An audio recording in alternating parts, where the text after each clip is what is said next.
Salut les amis, j'espère que vous allez bien. On se retrouve aujourd'hui pour une nouvelle vidéo. Je vais réaliser un carnet pour rassembler tous les défis Sochou de l'été que j'ai réalisé. Donc là, je choisis deux papiers 30 par 30 de chez Action dans les thèmes un peu vintage, un peu voyage pour réaliser les couvertures de mon album. Comme vous avez pu le voir à l'introduction, c'est un carnet que je vais relier avec la Multimini Cinch que j'ai acheté il y a quelques mois déjà et je n'avais pas eu l'occasion de tester la reliure à anneaux. Donc c'est une grande première pour moi, autant pour ce style de reliure que d'utiliser cette machine pour faire cette reliure. Je n'ai jamais testé. Donc on va voir ce que ça donne en vidéo. Donc là pour l'instant je m'occupe de la couverture. Pardon, j'utilise du carton d'emballage pour faire mes couvertures. J'utilise le double face pour que ça aille beaucoup plus vite. Pour que ça me prenne moins de temps. Pardon. J'ai choisi donc de faire des couvertures légèrement plus grandes que les défis que j'ai faits. Les défis que j'ai réalisés, je les ai faits sur du format A5. Donc là, ma couverture, j'ai laissé 1 cm tout autour. Donc vous voyez, il y a les mesures à l'écran. J'ai fait du 22 cm par du 16 cm pour être sûr que ça protège bien tous les autres papiers de mes défis parce que je n'aime pas quand c'est juste en fait. Je trouve que ça a tendance à abîmer et corner les pages. Donc j'aime bien laisser un peu autour de la couverture. Donc là, je viens toujours avec du double face continuer ma couverture. Donc là, je vous filme qu'une couverture parce que l'autre, je l'ai réalisé exactement la même chose, si ce n'est que le papier diffère, mais c'est exactement la même technique. Je fonctionne toujours de la même façon. Donc je ne voyais pas l'intérêt de vous mettre les deux à l'écran. Mais si vous avez des questions, n'hésitez pas à me les poser. Je serai ravie de pouvoir y répondre. Donc une fois qu'on a fait le devant de la couverture, je m'attaque à l'arrière de la couverture. Et là, j'utilise du papier noir. J'ai longuement hésité entre du blanc, du craft et du noir.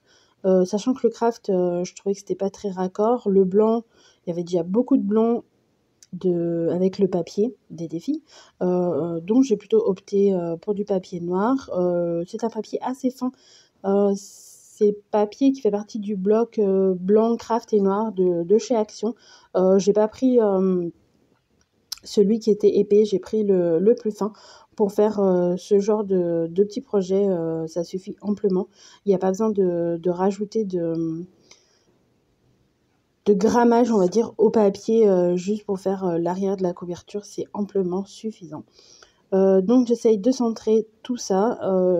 Donc mes deux couvertures avant et arrière sont réalisées. Et on va s'attaquer à la partie reliure. Donc là, je vous montre que j'ai pris la reliure pour faire les trous.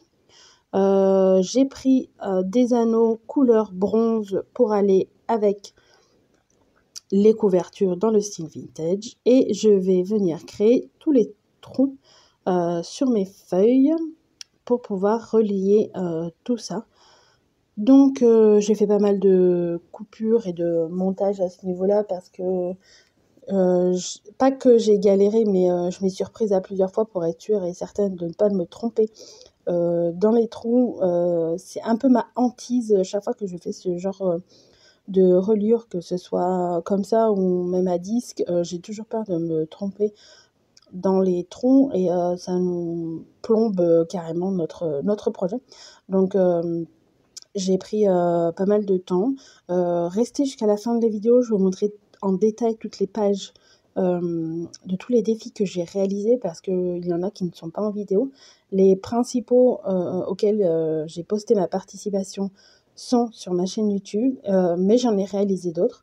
Donc restez jusqu'à la fin de la vidéo si vous voulez les voir, vous verrez tout ça en détail. Donc là, je m'attaque à la partie poinçonnage de ma couverture, et vu qu'elle est légèrement plus grande, je me suis fiée à un papier en fait pour être sûre des trous, pour prendre mes repères surtout, parce que c'est pas un format A5, donc c'était un peu plus dur de marquer les repères à l'aide de la machine. C'est pour ça que là vous voyez que j'ai pris un papier pour être sûre que les trous correspondent, et j'ai fait la même chose pour l'autre couverture. J'ai beaucoup, pas galéré, mais j'ai beaucoup hésité de peur à tout plomber et à tout devoir recommencer alors que je n'avais aucune envie, et surtout que j'avais choisi ces papiers-là et que je ne les avais pas en double. Donc c'est pour ça que vous me voyez m'y reprendre à plusieurs fois. Pas que c'était compliqué, que la machine n'a pas voulu poinçonner, tout ça. Non, non, c'était juste peur de me tromper dans le poinçonnage des troncs et de ne pas pouvoir utiliser mes couvertures et mes papiers.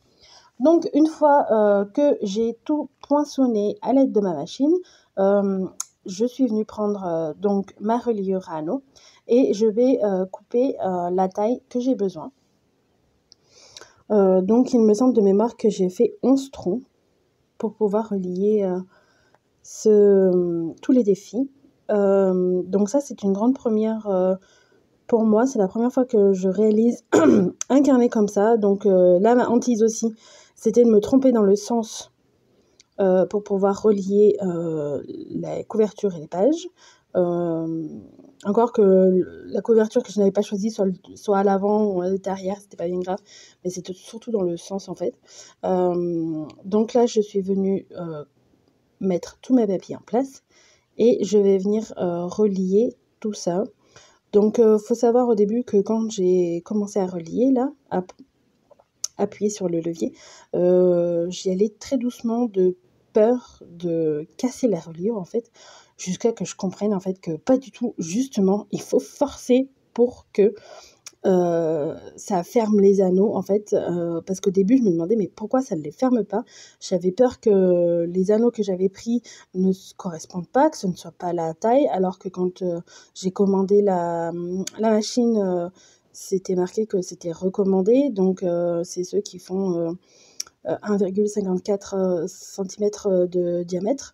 Ça me paraissait très grand, mais en fait une fois relié c'est pile la bonne taille. En fait, je me rends compte qu'on peut pas faire de très très gros albums avec ça, et il me semble que c'est la taille maximale recommandée avec cette machine.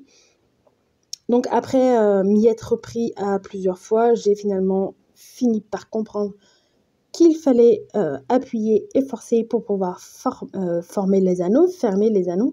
Donc là, je vous montre tous les défis que j'ai réalisés. Certains se ressemblent plus ou moins. Le premier défi m'a beaucoup inspiré, comme vous pouvez le voir. J'ai pris beaucoup de plaisir à l'interpréter de différentes façons. D'autres défis m'ont légèrement moins inspiré. Ce que j'ai fait, c'est que j'ai imprimé aussi les moodboards qu'ils nous proposaient pour les défis. Comme ça nous rappelle toujours, on a une trace. Donc le défi numéro 3, je l'ai fait 2 fois. Celui-là, il est en vidéo et j'ai réalisé celui-là. N'hésitez pas à me dire en commentaire lequel vous avez préféré parmi tous ces défis. Moi, j'ai un fort penchant pour celui-là. Il me plaît énormément. Le défi, celui-là m'a pas du tout inspiré. Le numéro 5, j'ai fait que cette réalisation. Les autres... Et là, celui-là, il est en vidéo. C'était ma première réalisation. Ça ne m'avait pas plu, donc j'ai recommencé. J'espère que cette vidéo vous aura plu. Si c'est le cas, n'hésitez pas à me le dire. Dites-moi en commentaire quel thème vous a plu, quel défi vous a plu. J'ai hâte de lire vos commentaires. Je vous dis à bientôt pour une nouvelle vidéo. Bye bye!